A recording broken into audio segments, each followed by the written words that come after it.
قابل صدر احترام، آج کی جمعۃ المبارک کی گفتگو ہماری آقا دو جہاں صلی اللہ علیہ وآلہ وسلم کی حیات طیبہ میں آپ نے جتنی چیزیں استعمال فرمائیں اور جن کی نسبت حضور کے ساتھ ہے، اللہ کے فضل سے ہم نے کوشش کی اور 100 کے قریب چیزیں اس جمعے کے لیے کمپائل ہوئیں۔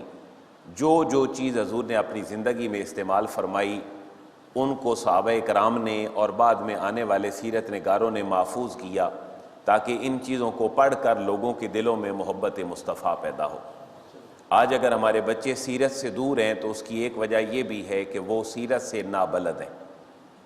آقا دو جہاں کے ساتھ منسوب چیزیں اور ان کے نام اور ان کی تربیت اگر ہمارے مد نظر ہو اور ہمارے بچے اس کو پڑھیں تو ہمارے دلوں کے اندر بڑی محبت پیدا ہو سکتی ہے۔ تو اس کے اوپر سیرت نگاروں نے کام کیا۔ شمائل کے اوپر ہم گفتگو پہلے کر چکے کہ آقا دو جہاں کے لب و رخسار اور آپ کی شکل مبارکہ کیسی تھی، اس کو بڑی وضاحت اور محبت کے ساتھ لوگ بیان کرتے تھے تاکہ اس چیز کو سن کر لوگوں کے دلوں میں حضور کی محبت پیدا ہو۔ تو یہ جو حضور کی استعمال والی چیزیں تھیں ان کو بھی سیرت نگاروں نے اپنی کتابوں کے اندر محفوظ کیا تاکہ لوگ اس کو پڑھیں اور لوگوں کے دلوں کے اندر حضور کی نسبت اور حضور کی محبت جو ہے وہ پیدا ہو جائے۔ تو ہم تھوڑا سا ابتدائی سیرت کا اگر ریویو کر لیں تو وہ بھی ہمارے لیے ایک بہتر بات ہو جائے گی کہ 2 ربیع الاول اور 9 ربیع الاول اور 12 ربیع الاول یہ تینوں ولادت کی تاریخیں امت میں سیرت کی کتابوں کے اندر لکھی ہوئی موجود ہیں۔ امت کا ایک جمع غفیر اس کے پاس جو دلائل ہیں وہ 12 ربیع الاول کے، جن میں ابن حشام پہلا جو سیرت نگار ہے اس نے لکھا ہے کہ آقا دو جہاں کی ولادت 12 ربیع الاول کو پیر والے دن طلوع فجر کے وقت ہوئی، اور اس کے بعد جو ہمارا عیسوی سن ہے اس ترتیب میں وہ تاریخ 20 اپریل اور 571 بنتی ہے۔ تو 12 ربیع الاول کی تاریخ معتبر ذرائع میں صرف اہل سنت والجماعت میں بریلوی مکتبہ فکر ہی نہیں، دیوبند اور اہل حدیث مکاتب فکر کے اعتدال والے علماء اور معتدل علماء نے آقا دو جہاں کی ولادت کی تاریخ 12 ربیع الاول لکھی ہے۔ اور پھر آقا دو جہاں نے اپنے اس پیدائش کے دن میں عمومی طور پر روزہ رکھا، اور ایک حدیث مبارکہ ہے صحیح مسلم کی 1162 نمبر حدیث ہے کہ آقا دو جہاں سے جب پوچھا گیا کہ آپ پیر کو روزہ کیوں رکھتے ہیں تو آپ نے فرمایا ولدت فیہ، اس کی وجہ یہ ہے کہ میری پیدائش اس دن کے اندر ہوئی، تو حضور کو پیر کو پیدا ہوئے۔ اور پھر آپ نے فرمایا وفیہ انزل علیہ، میرے رب نے جب مجھے 40 سالہ عمر کے بعد بعثت فرمائی، میں نے اعلان نبوت کیا، تو وہ بھی پیر کا دن تھا، میں اس لیے پیر کا جو ہے وہ روزہ رکھتا ہوں۔ صحیح ابن خزیمہ کی ایک حدیث ہے کہ آپ نے یہ بھی فرمایا، 2117 نمبر حدیث ہے، اس میں آپ نے فرمایا وَيَوْمَ أَمُوتُ فِيهِ، اور یہی وہ دن ہے جس کے اندر میرا وصال ہوگا، لہٰذا میں اس دن کو روزہ رکھتا ہوں۔ تو یہ اللہ کی عطا سے اللہ نے اپنے حبیب کو ریئلائز کروایا کہ، اور اللہ ہر نبی کو یہ اختیار دیتا ہے وصال سے پہلے کہ اے حبیب تم ہمارے پاس آنا چاہتے ہو یا کائنات میں مزید رہنا چاہتے ہو۔ تو یہ 3 دنوں سے، یہ 3 حوالوں سے یہ دن بڑا معتبر ہے۔ حضور کی پیدائش بھی پیر کو ہوئی، حضور کے اوپر وحی کا نزول بھی پیر کو ہوا، اور آقا دو جہاں کا وصال بھی پیر کو ہوا، اور جو آپ نے مکہ سے مدینہ ہجرت فرمائی وہ بھی دن اگر دیکھیں تو وہ بھی پیر کا دن ہے۔ تو یہ ایک نسبت والا دن ہے جو پیر کا دن ہے۔ اور پھر حضور کی سیرت طیبہ میں ایک یہ بات بھی ہے کہ حضور پیدا ہوئے تو آپ کا عقیقہ ہوا۔ اس کے بارے میں 2 روایات ہیں۔ حضرت عبد المطلب نے آقا دو جہاں کے لیے عقیقہ کیا اور آپ نے جانور ذبح کیے، اور ایک مصنف عبد الرزاق کی حدیث ہے 7960 جس کے اندر یہ موجود ہے کہ حضور نے جب اعلان نبوت فرمایا تو آپ نے اس کے بعد بھی اپنا عقیقہ فرمایا۔ تو 40 سال کے بعد بھی ایک روایت ہے حدیث میں کہ آپ نے عقیقہ بنیادی طور پر صدقہ ہے، وہ پیدائش کے 7ویں دن ہو تو سنت ہے، آپ نے فرمایا کہ ایسے کیا جائے، اور لیکن اگر کوئی بڑی عمر میں بھی کر لیتا ہے تو وہ صدقہ خیرات ہے، کوئی حرج نہیں ہے۔ عقیقے کے جانور کی وہی شرائط ہیں جو عام قربانی کے جانور کی شرائط ہوتی ہیں۔ اور پھر ایک ٹپیکل مسئلہ یہ بھی ہے کہ عقیقے کے جو گوشت ہے وہ کسی اور جگہ کے لیے بھی استعمال ہو سکتا ہے۔ بعض جگہوں پہ یہ مشہور ہوتا ہے کہ عقیقے کا گوشت نانکے نہیں کھا سکتے، کو داد کے نہیں کھا سکتے، یا بچہ نہیں کھا سکتا، تو یہ کوئی نہیں، جو چاہے کھا لے، اور امیر و غریب ہر ایک جو ہے وہ کھا سکتا ہے۔ اسلام بنیادی طور پر گیدرنگ کا قائل ہے کہ بچہ پیدا ہو، خوشی سیلیبریٹ ہو، اور آپ کھانا پکا لیں، جانور ذبح کر لیں، تو بہت سارے لوگ آپ کے پاس آ جائیں گے، خوشی سیلیبریٹ ہوگی، اور آپ سارے خاندان کے لوگ اکٹھے ہو جائیں گے، بس اللہ کو یہ مطلوب ہے۔ ساتھ ایک حدیث مبارکہ میں نے ذکر کر دی ہے، ابو داؤد کی 2835 نمبر حدیث مبارکہ ہے کہ پھر آقا دو جہاں نے فرمایا کہ عقیقے میں لڑکے کی طرف سے 2 جانور اور لڑکی کی طرف سے 1 جانور ذبح کیا جائے، یہ حدیث مبارکہ ہے۔ اور اس کے بعد اگر حضور کے طرف ساتھ نسبت رکھنے والی چیزوں کی طرف آئیں تو حضور کے سلسلہ نسب میں تقریباً حضور سے لے کر حضرت آدم تک 80 کے قریب واسطے بنتے ہیں، جن کو سیرت نگاروں نے اپنی کتابوں میں لکھا ہے، لیکن ان میں سے جو پہلا پورشن ہے وہ حضور سے لے کر حضرت عدنان تک ہے، اور یہ پورشن تقریباً پشتیں 21 بنتی ہیں۔ ان کو امام بخاری نے بھی ذکر کیا ہے، اور ان کے اوپر اتفاق ہے، ان کے اوپر یہ اوتھینٹک روایات ہیں۔ 21 سے اوپر آقا دو جہاں نے فرمایا کہ کسی کا کوئی اعتبار نہیں کہ کسی نے کوئی چیز اور منسوب کر دی ہو، لہٰذا اس سے اوپر کا اعتماد نہیں۔ حالانکہ سیرت کی کتابوں میں 80 کے 80 واسطے موجود ہیں، لیکن اتفاق کتنوں پہ ہے؟ 21 واسطوں کے اوپر قریب ہے۔ وہ برکت کے لیے اور حضور کے آباء کے تعارف کے لیے میں نے یہ بھی ایڈ کر دیا ہے، تاکہ آپ اگر بچوں کو یاد کروانا چاہیں تو یہ جیسے ٹیبل ہمارے بچے یاد کرتے ہیں پہاڑے، یوں ہی اگر حضور کا نسب بھی یاد کریں تو ایک دفعہ ہی یاد کروایا جائے تو بچہ سیرت کمپٹیشن میں اور کہیں بھی تقریر اور مقابلے میں حصہ لے سکتا ہے۔ تو آقا دو جہاں سے لے کر حضرت عدنان تک میں برکت کے لیے پڑھ دیتا ہوں: محمد بن عبداللہ بن عبد المطلب بن ہاشم بن عبد مناف بن قصی بن کلاب بن مرہ بن کعب بن مالک بن کعب بن لؤی بن غالب بن فہر، اور یہ فہر وہ ہیں جو 12ویں پشت میں حضور کے آباء میں قریش کہلاتے تھے، یعنی کہ تقریباً 12ویں پشت سے اس پورے خاندان کا بڑا ٹائٹل کیا لگا؟ قریش کا۔ پھر یہ قریش بکھرتا گیا، جب یہ اپنی چھوٹی چھوٹی شاخیں آگے بناتا گیا تو پھر آقا دو جہاں کی والدہ محترمہ جناب آمنہ طیبہ طاہرہ، آپ کا سلسلہ نسب بھی اوپر جا کے حضور کے ساتھ مل جاتا ہے۔ آپ کی والدہ کا نام کیا تھا؟ جناب آمنہ۔ آمنہ کے والد کا نام تھا وہب، اور ان کے والد کا نام تھا عبد مناف، ان کے والد کا نام تھا زہرہ، اور یہ جناب قصی کے بھائی تھے، جہاں پر آقا دو جہاں کا سلسلہ نسب مل جاتا ہے۔ ان کے پھر باپ کا نام کلاب تھا، تو کلاب کے 2 بیٹے، ایک سے حضور کا خاندان چل پڑا اور ایک سے حضرت آمنہ طیبہ طاہرہ کا خاندان چل پڑا۔ تو جناب کلاب کے 2 بیٹے، ایک کا نام قصی اور دوسرے کا نام زہرہ، تو حضور کی والد محترمہ کا جو قبیلہ تھا وہ بنو زہرہ تھا، تو بنو زہرہ بھی بنیادی طور پر کیا تھے؟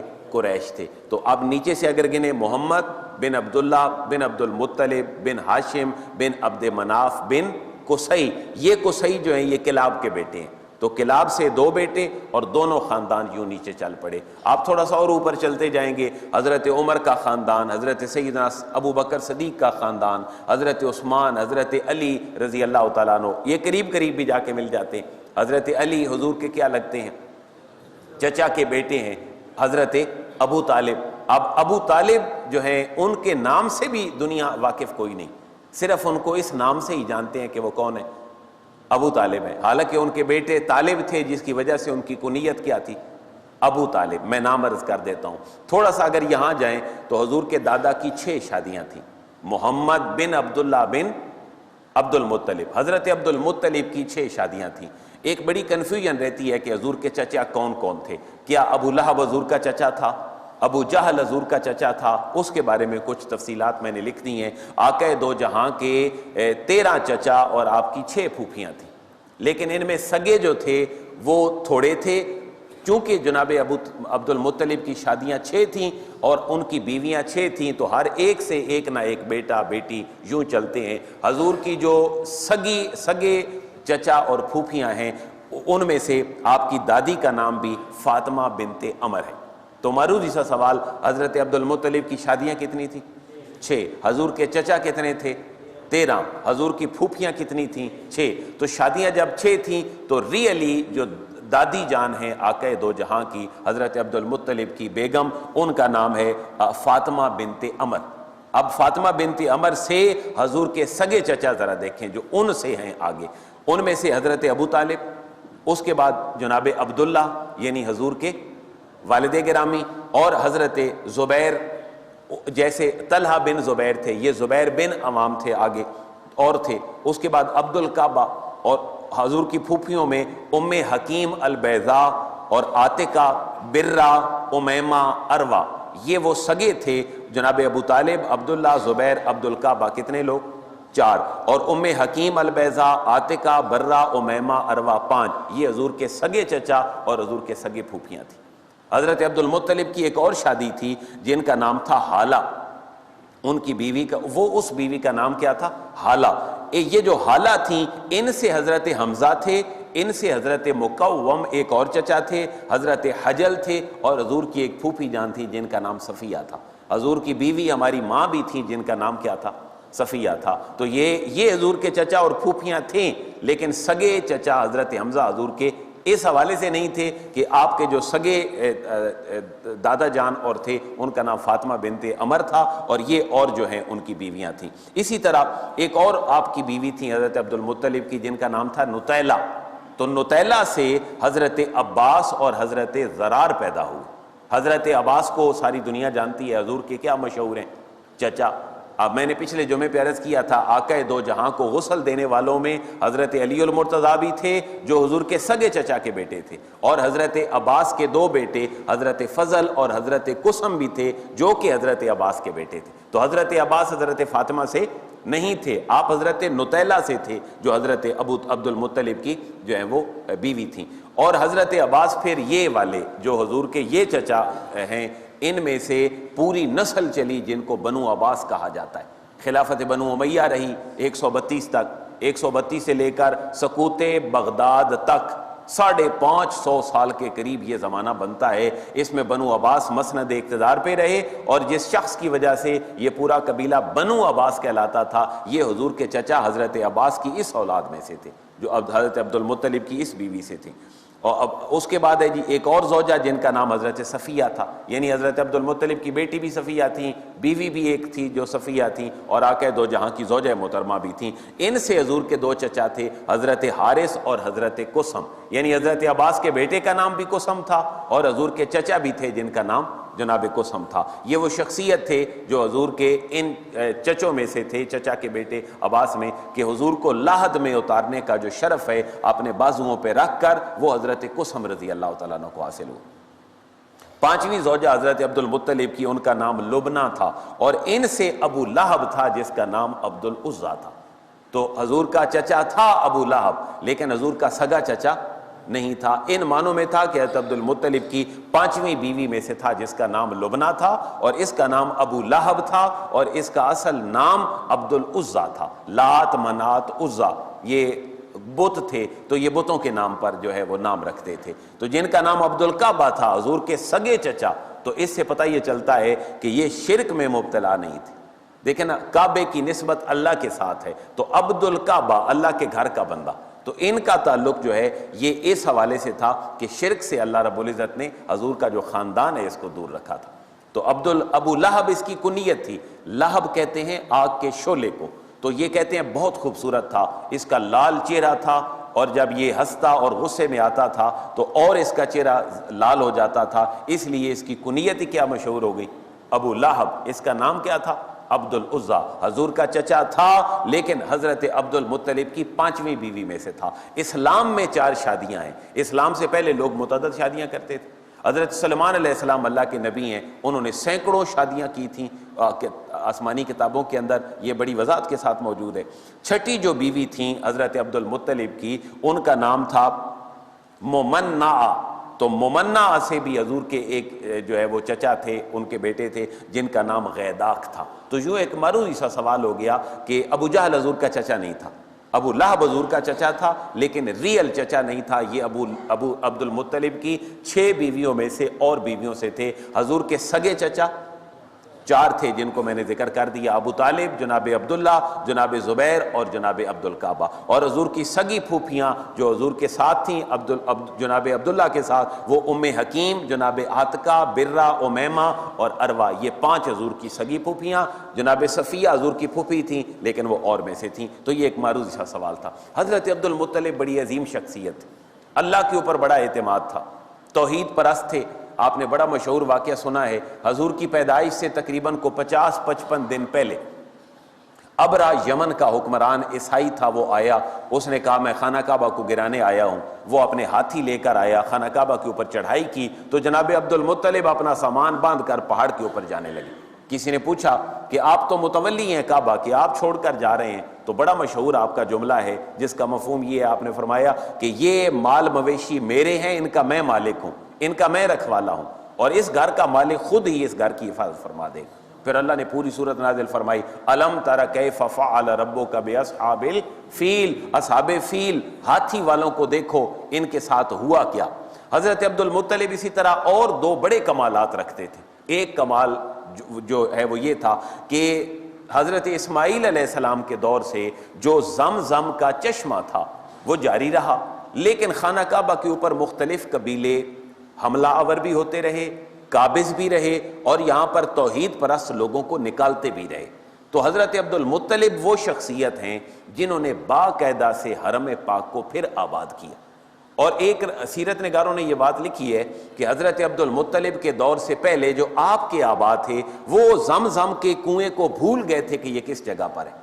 حضرت عبد المطلب کا ایک کارنامہ یہ ہے کہ اللہ کے فضل اور اس کی توفیق سے آپ کے خواب کی کیفیت میں آپ کو یہ ریئلائز کروایا گیا کہ عبد المطلب تیری نسل میں ایک توحید کا پیغام عام کرنے والا میرا بندہ میں مبعوث کرنے لگا ہوں، جو ابراہیم و اسماعیل کی دعاؤں کا نتیجہ ہے۔ اس جگہ پہ زمزم موجود ہے، اس کو دوبارہ کھودو۔ حضرت عبد المطلب نے دوبارہ زمزم وہ کنواں بحال کیا۔ یہ کریڈٹ جناب حضرت عبد المطلب کو جاتا ہے۔ سیرت نگاروں نے ایک اور بات لکھی ہے جس سے بڑی محبت اور عشق اور ایک رنج اور غم والی کیفیت ہمارے سامنے آتی ہے کہ حضرت عبد المطلب جب وصال فرما گئے تو آقا دو جہاں کی عمر تقریباً 8 سال تھی، چھوٹی عمر تھی۔ تو آقا دو جہاں کی اس چھوٹی عمر میں عبد المطلب کا جنازہ آگے جا رہا تھا، تو سیرت نگاروں نے لکھا ہے کہ عبد المطلب کے جنازے کے پیچھے آقا دو جہاں روتے ہوئے جا رہے تھے، اور آپ پورا جنازے میں حضرت عبد المطلب کے جنازے میں شریک رہے۔ یہ حضرت عبد المطلب کو کریڈٹ اور اعزاز ہے کہ آقا دو جہاں کو اپنے دادا جان سے اتنی محبت تھی۔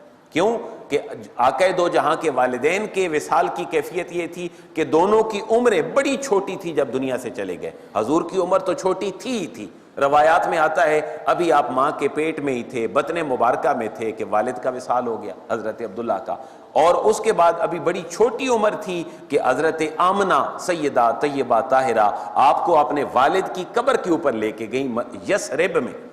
تو واپسی پر ابوا کا مقام تھا جہاں پر حضرت آمنہ طیبہ طاہرہ کا وصال ہوا، تو آپ کی عمر مبارکہ کو 7 سال کے راؤنڈ اباؤٹ تھی جب آپ کی والدہ محترمہ بھی دنیا سے تشریف لے گئی۔ وہاں پر ایک خادمہ جو آقا دو جہاں کی بھی خادمہ تھیں، میں نے ساری حضور کے خادماؤں کے نام یہاں پر مینشن کیے ہیں کہ حضور کی خادماؤں میں ایک حضرت ام ایمن بھی تھی۔ حضرت ام ایمن واحد وہ شخصیت تھیں جو بچ گئیں اور آقا دو جہاں کو لے کر اپنی ماں کے ان کی ماں کے وصال کے بعد وہ پھر حضرت عبد المطلب کے آکے سپرد کر دیا کہ یہ آپ کی امانت تھی میرے پاس۔ ان کی والدہ مقام ابوا پر وصال فرما گئیں اور وہیں پر آپ کی تدفین ہوئی۔ تو حضرت ام ایمن جو ہیں وہ لے کر آئیں۔ ذرا یہیں پر ہی ٹھہر کر حضور کی کنیزوں کے نام بھی دیکھ لیں۔ آقا دو جہاں کی بارگاہ میں متعدد لوگ بطور خادم حاضر رہا کرتے تھے، جن میں بہت بڑا نام ہے حضرت زید بن حارثہ رضی اللہ تعالیٰ عنہ۔ حضرت زید وہ واحد آدمی ہے جو صحابی رسول ہیں، حضور کے غلام ہیں، اور ان کا نام اللہ نے قرآن مجید کے اندر مینشن فرمایا۔ سورہ احزاب میں اللہ نے فرمایا کہ میرا زید تو بڑا نیک بندہ ہے، زینب کے ساتھ اس کی شادی ہوئی تو اس کے بعد جب طلاق ہو گئی تو آقا دو جہاں نے اللہ کے حکم سے، اللہ کی اجازت سے حضور کے منہ بولے بیٹے حضرت زید ان کی جب متعلقہ سے شادی کی تو پھر واویلا کیا اہل مکہ نے کہ دیکھو یہ کیسا نبی ہے معاذ اللہ جس نے اپنے منہ بولے بیٹے کی بیوی جو متعلقہ ہے اس سے شادی کی ہے، تو اپنی بہو سے شادی کون کرتا ہے؟ تو اعتراض جب اٹھا تو اللہ نے سورہ احزاب میں یہ حکم نازل فرمایا، ایڈاپٹڈ سن، منہ بولا بیٹا، کوئی منہ بولا بیٹا نہیں ہوتا، اس کی بیوی منہ بولے بیٹے کی بہو حقیقتاً نہیں ہوتی، یہ رسم و رواج ہی اسلام نے ختم کر دی۔ حضرت زید واحد صحابی ہیں، یہ بچوں کے لیے سوال ہے جن کا نام قرآن میں اللہ نے مینشن فرمایا۔ اور پھر حضرت زید جو ہیں، ان سے حضرت ام ایمن کی شادی ہوئی اور ان سے حضرت اسامہ پیدا ہوئے۔ حضرت اسامہ وہ شخصیت ہیں جو آقا دو جہاں کے غسل میں شریک تھے، میں نے اس پچھلے جمعے پہ عرض کر دیا تھا۔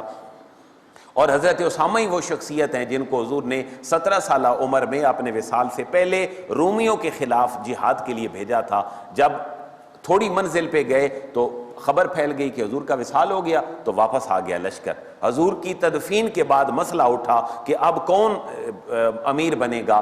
لوگ کہتے تھے عمر تھوڑی ہے اسامہ کی تو نہ بھیجا جائے۔ جناب سیدنا صدیق اکبر اپنی رائے اور اپنی پختگی میں ایک پہاڑ ثابت ہوئے۔ آپ نے فرمایا یہ عمر چھوٹی تھی اسامہ کی، یہ حضور کو بھی پتا تھا، میں اس لشکر کو واپس لا ہی نہیں سکتا جس کو آقا دو جہاں نے خود روانہ فرمایا۔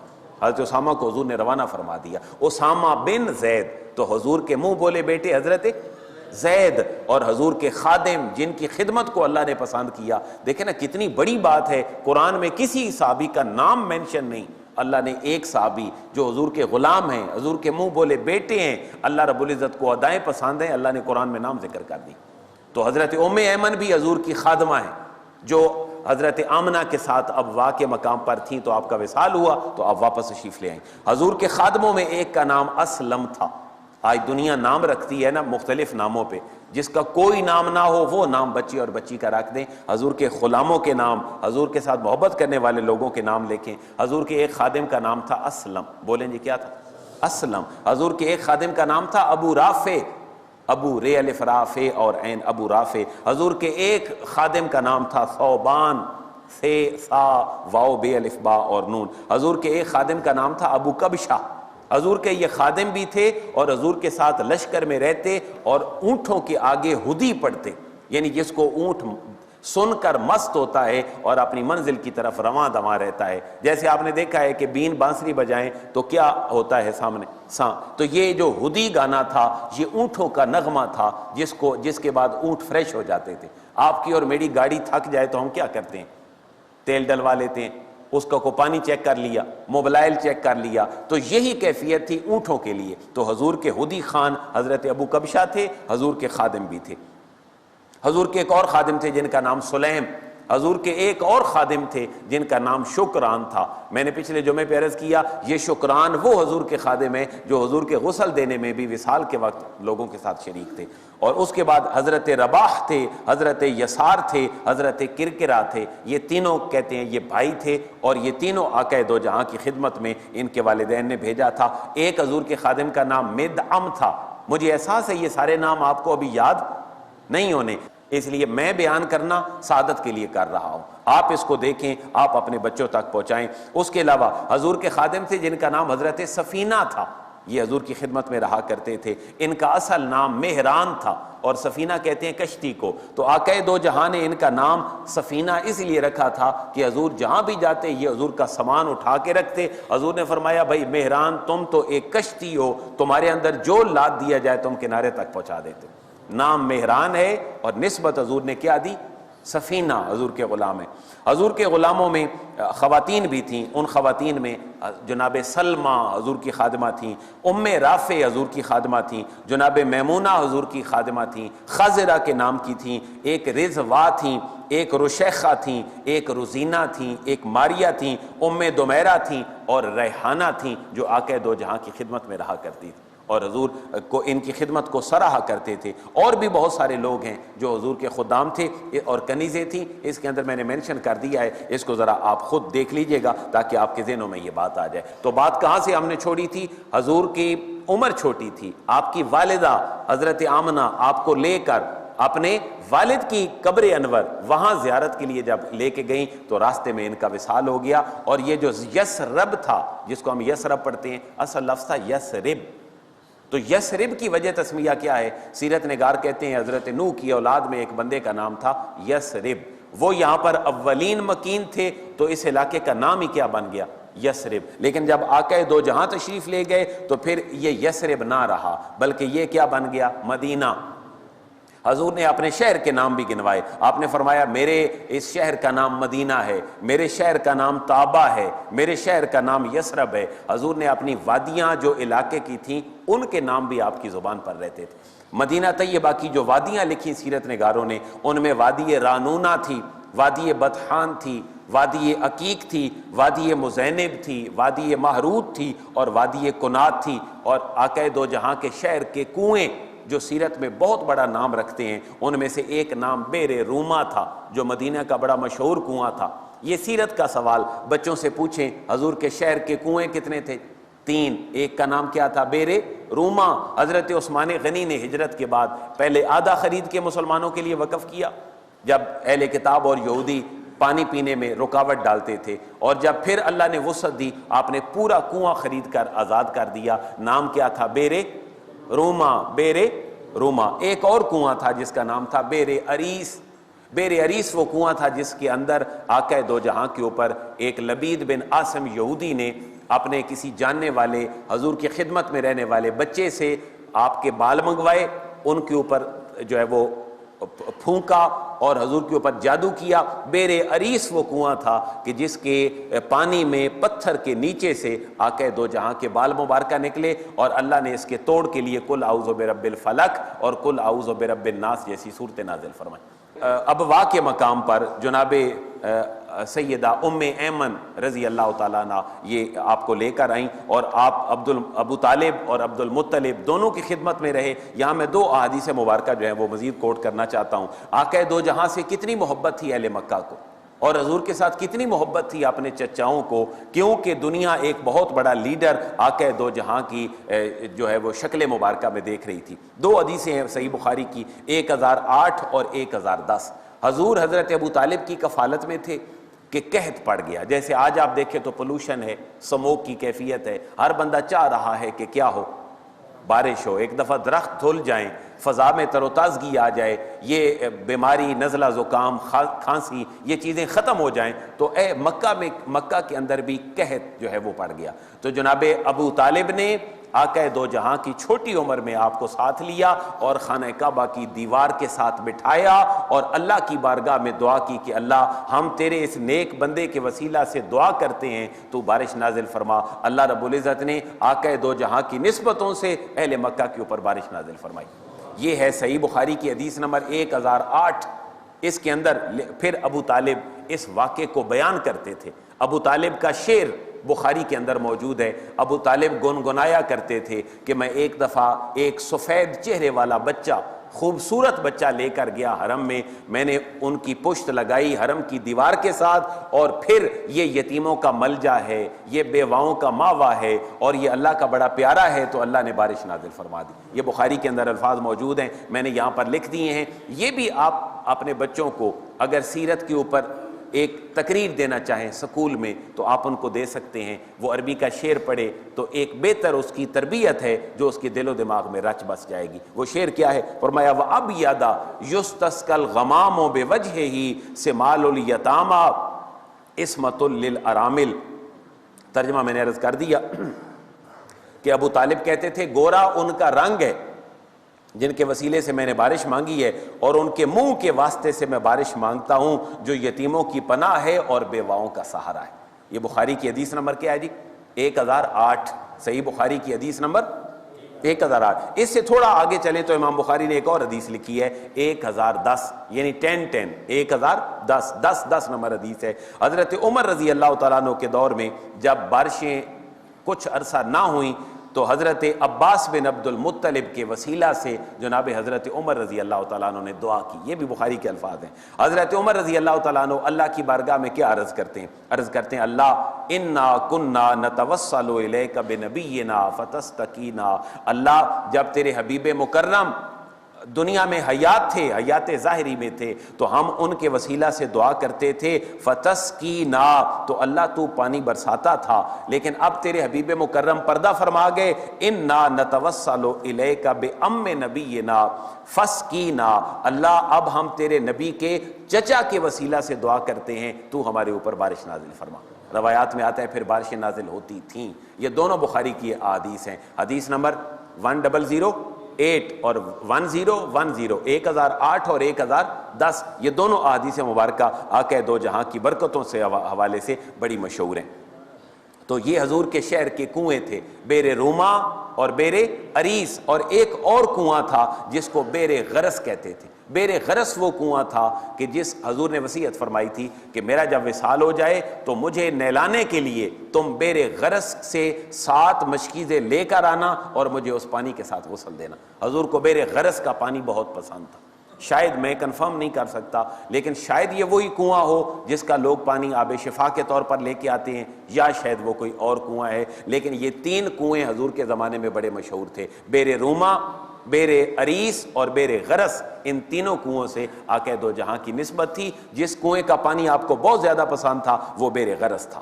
اس کے بعد آقا دو جہاں نے اپنی حیات میں تلواروں کو پسند کیا، آپ نیزے پسند کرتے تھے، آپ کے جانور تھے، اونٹ تھے، گھوڑے تھے، خچر تھے، یہ سارے آقا دو جہاں کی کے ساتھ ایک نسبت رکھتے ہیں۔ آپ پاکستان کو دیکھیں، پاکستان نے 2 بڑے قدم اٹھائے۔ ایک جو ہے وہ ضرب عضب کے نام سے آپریشن ہوا دہشت گردی کے خلاف۔ آپ دیکھیں یہ جو عضب تھی یہ آقا دو جہاں کی تلوار تھی، اسی نسبت سے آپریشن کا نام ہی کیا پڑا؟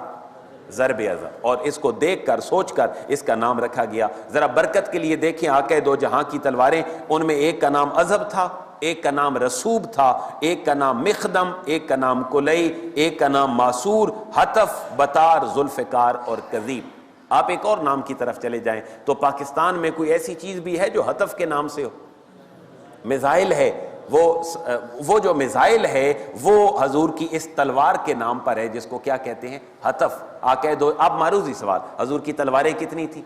9۔ حضور کی تلواریں 9، 2 نام مشہور، عضب اور حتف، باقی سب کے میں نے نام یہاں لکھ دی ہیں۔ اور ایک جو حتف تلوار تھی اس کے اندر بڑی انٹرسٹنگ سٹوری ہے۔ یہ حتف جو تلوار تھی یہ حضرت داؤد علیہ السلام کے مبارک ہاتھوں سے بنی ہوئی تھی۔ اس کے اندر کتنی حکمت موجود ہے۔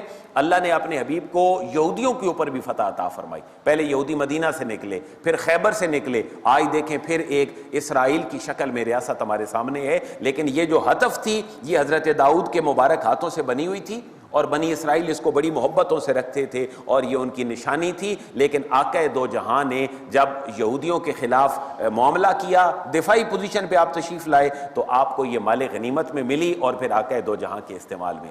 یہ تلواریں کہاں ہیں؟ آپ سیرت نگار یہ لکھتے ہیں کہ استنبول کے عجائب گھر میں حضور کی 9 تلواروں میں سے 8 تلواریں وہاں محفوظ پڑی، اور ایک مصر کا عجائب گھر ہے جس کے اندر آقا دو جہاں کی باقی جو تلوار ہے وہ محفوظ پڑی ہے۔ حضور کی 3 چھڑیاں تھیں جن کو حضور پسند فرماتے تھے۔ لڑائی کے دوران دفاع کے لیے سر کے اوپر جیسے ہیلمٹ ہے ایسے خود پہنا جاتا ہے۔ آقا دو جہاں کے 2 خود تھے۔ دیکھیں سیرت نگاروں نے حضور کے ساتھ ایسوسییشن کے لیے اور نئی نسل کی محبت قائم کرنے کے لیے حضور کے ہیلمٹ کے نام بھی ذکر کیے۔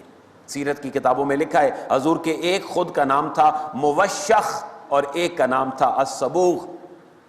حضور کے جبے تھے جو حضور مختلف موقعوں پر پہنتے تھے، یہاں لکھے ہیں، ان کو دیکھیے گا۔ حضور کی زریں تھیں جو آپ لباس تن کرتے تھے تاکہ کسی حملے سے جو ہے وہ جسم زخمی نہ ہو، لوہے کا لباس زرہ کہلاتا ہے۔ حضور کے پاس 3 زریں تھیں، ایک کا نام سعدیہ تھا جس کو سویدہ بھی پڑھا جاتا ہے، ایک کا نام فدہ تھا اور ایک کا نام ذات الفضول تھا۔ یہ تمام چیزیں یہاں پر موجود ہیں۔ حضور کے 5 نیزے تھے جن کو پکڑ کر آپ خطبہ کبھی کبھی ارشاد فرماتے، کبھی نماز کے دوران اپنے سامنے گاڑ دیتے، کبھی اس کی ٹیک کے ساتھ چلتے، کبھی باہر نکلنا ہوتا تو وہ نیزہ آپ کے ہاتھ میں ہوتا۔ تو آقا دو جہاں کے نیزے کتنے تھے؟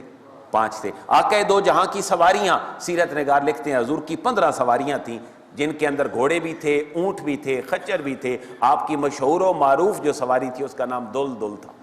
کیا نام تھا جی؟ دلدل۔ یہاں پر لکھا ہوا ہے، اس کو ذرا دیکھیے گا اور پڑھیے گا۔ آقا دو جہاں کی ایک سواری تھی دراز گوش جس کے کان لمبے تھے، اس کا نام دلدل تھا، اور یہ مصر کے بادشاہ نے حضور کو ہدیہ بھیجی تھی۔ آقا دو جہاں کے پاس جو ہیں وہ گدھے تھے، دراز گوش کی ایک اور قسم، ان کے نام بھی سیرت نگاروں نے لکھے ہیں۔ ایک کا نام عفیر تھا اور ایک کا نام یافور تھا، اور ایک کا نام نہیں لکھا سیرت نگاروں نے، لیکن یہ کہا ہے کہ خزرج اور اوس کے قبائل کے سرداروں نے آقا دو جہاں کو یہ سواری جو ہے وہ پیش کی تھی۔ اور حضور کی اونٹنیوں میں سب سے مشہور اونٹنی جس پہ حضور نے خطبہ بھی ارشاد فرمایا حجۃ الوداع کا، اس کا نام کیا تھا؟ کسوا۔ کیا نام تھا؟ کسوا، کاف صاد واو، چھوٹی یہ کے اوپر الف یا الف ڈال دیں تو یہ کسوا ہے۔ آپ کی ایک اور اونٹنی تھی جس کا نام ازوا تھا، ایک اور اونٹنی تھی جس کا نام جو ہے وہ جد آ تھا۔ آقا دو جہاں کے استعمال میں 10 گھوڑے رہا کرتے تھے، جنگی ماحول بھی ہوتا تھا، سفر بھی ہوتا تھا۔ ان کے نام بھی سیرت نگاروں نے لکھے ہیں، ایک کا نام سکب ہے، ایک کا نام مرتجز ہے۔ یہ مرتجز وہ حضور کا گھوڑا تھا کہ جس کے بارے میں ایک صحابی نے گواہی دی تھی، حضرت خزیمہ رضی اللہ تعالیٰ عنہ۔ آقا دو جہاں کو کسی راستے میں ایک یہودی نے روک لیا گھوڑے کی خرید و فروخت کے معاملے میں، تو چونکہ گواہی آپ کے پاس کوئی نہیں تھی کہ میں اس کی پیمنٹ کر چکا ہوں، اس وقت حضرت خزیمہ نے بغیر دیکھے گواہی دی۔ اور جب حضور نے پوچھا خزیمہ یہ تو تعلق اور معاملہ میرا تھا اس کے ساتھ، تم نے گواہی کیسے دی؟ تو حضرت خزیمہ فرماتے ہیں میں نے اس زبان سے کبھی جھوٹ نہیں سنا، میں نے اس وجہ سے آپ کی زبان کا اعتبار کرتے ہوئے آپ کے حق میں گواہی دی۔ وہ جو حضور کا گھوڑا تھا اس کا نام تھا مرتجز۔ گھوڑوں کے نام رکھا کرتے تھے، عربوں میں مشہور تھا۔ حضور کے گھوڑوں میں لزاز نام کا گھوڑا تھا، لحیف نام کا گھوڑا تھا۔ باقی ساری میں نے کچھ باتیں یہاں لکھ دی ہیں، ان کو آپ ذرا خود بھی دیکھ لیجئے گا۔ آقا دو جہاں کے خدام تھے، دیکھیں کتنے عظیم لوگ تھے۔ ایک خادم وہ تھے جن کا نام انس بن مالک ہے، ایک خادم وہ تھے جن کا نام عبداللہ بن مسعود ہے۔ میں یہاں آپ کی 30 سیکنڈ کے لیے توجہ چاہتا ہوں۔ عبداللہ بن مسعود جن کو آقا دو جہاں نے فرمایا کہ ہر امت کا ایک فقیہ ہوتا ہے جو دین کو سمجھتا ہے، میری امت کا فقیہ عبداللہ بن مسعود ہے۔ اور عبداللہ بن مسعود حضور کے وصال کے بعد عراق چلے گئے۔ عراق میں ہی آپ نے جن لوگوں کو پڑھایا وہ امام اعظم ابو حنیفہ کے استاذ ٹھہرے، اور فقہ حنفی اس کا پودا لگانے والا عراق میں حضرت عبداللہ بن مسعود ہے۔ آپ فقیہ امت ہیں۔ رفع یدین نہ کرنے والی حدیث حضرت عبداللہ بن مسعود سے مروی ہے۔ حضرت عبداللہ بن مسعود کا حضور کی خدمت میں کام کیا تھا؟ سیرت نگار لکھتے ہیں آقا دو جہاں کے نالین مبارک اٹھا کے لے جانے کی سعادت عبداللہ بن مسعود کے پاس ہوتی۔ جہاں بھی حضور تشریف لے جاتے آپ حضور کے نالین لیتے، اپنے پاس رکھ لیتے، جب حضور نے جانا ہوتا حضور کے سامنے رکھ دیتے۔ دو باتیں، ایک مسواک اور ایک حضور کے نالین، یہ حضرت عبداللہ بن مسعود کی ڈیوٹی ہوا کرتی۔ دیکھیں امت نے نوازا کیسے۔ 2 ارب راؤنڈ اباؤٹ دنیا میں مسلمانوں میں آپ کو میجر ایک کثیر تعداد فقہ حنفی کی نظر آتی ہے۔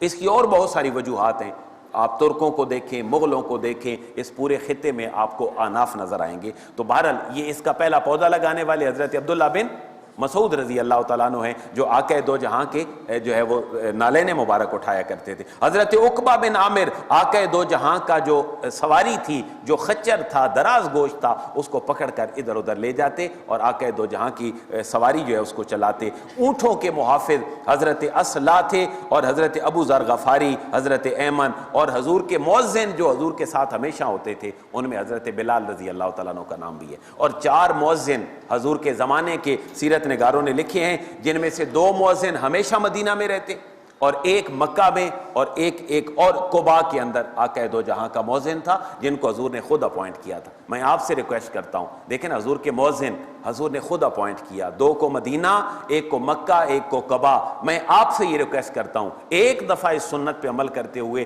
اپنی زندگی میں اذان ضرور پڑھیں، مسجد کے اندر پڑھیں، کہیں بھی پڑھیں، تاکہ آقا دو جہاں کا یہ توحید و رسالت کا کلمہ ہم سب کی زبانوں سے بطور اذان بھی نکل جائے۔ حضور نے کیا ارشاد فرمایا؟ حضور نے فرمایا قیامت والے دن کچھ لوگوں کی گردنیں سب سے بلند ہوں گی۔ یہ لوگ کون ہوں گے؟ المؤذنون، جو اذانیں پڑھتے ہوں گے، اللہ قیامت والے دن ان کی گردنوں کو سب سے بلند رکھے گا۔ تو حضور کے مؤذن کتنے جی؟ 4، 2 مدینہ، ایک مکہ، ایک قباء۔ مدینہ میں کون رہتے تھے؟ حضرت بلال، اور یہ اسلام کے پہلے مؤذن ہیں۔ اور دوسرے ایک نابینا صحابی تھے جن کا نام عبداللہ بن ام مکتوم تھا، یہ بڑی اونچی آواز پڑھتے تھے، ان کو حضور مدینہ رکھتے تھے۔ اور حضور جب کہیں باہر تشریف لے جاتے تو مدینہ خالی ہوتا، آپ امیر جس کو بنا کے جاتے وہ بھی حضرت عبداللہ بن ام مکتوم ہے۔ تو دیکھیں نا، امیری سرداری مسجد کے ساتھ ہے، آج نکلی ہے تو میں اور آپ اس کو بھگت رہے ہیں۔ حضور کی اذانیں پڑھنے والا حضور کے جانے کے بعد حضور کا نائب ہے، لیکن آج معاشرے میں ان لوگوں کو کوئی حیثیت نہیں دی جاتی۔ مؤذن کون ہے جی؟ کسی کو کوئی احساس نہیں۔ آپ اندازہ کریں کہ ایک مسجد کی خادمہ عورت مر گئی، اور ایک روایات میں ہے کہ ایک حبشی بچہ تھا مسلمان، مسجد کی خدمت کرتا تھا، وہ فوت ہو گئے۔ دو روایات ہیں، آقا دو جہاں کو بتایا نہیں گیا کہ وہ فوت ہو گئے، انہوں نے دفن کر دیا رات کو۔ حضور نے پوچھا مجھے نظر نہیں آ رہے مسجد کے خادم، تو انہوں نے عرض کیا صحابہ نے حضور آپ کی تکلیف کا احساس تھا کہ آپ ان کے لیے کیا جنازہ پڑھتے اور تشریف لاتے۔ آپ نے فرمایا یہ تمہاری غلطی ہے کہ تم نے مجھے نہیں بلایا۔ آپ صحابہ کو لے گئے، ان کی قبروں پر جا کر ان کے لیے دعائے مغفرت فرمائی۔ یہ سعادت کس کو ہے؟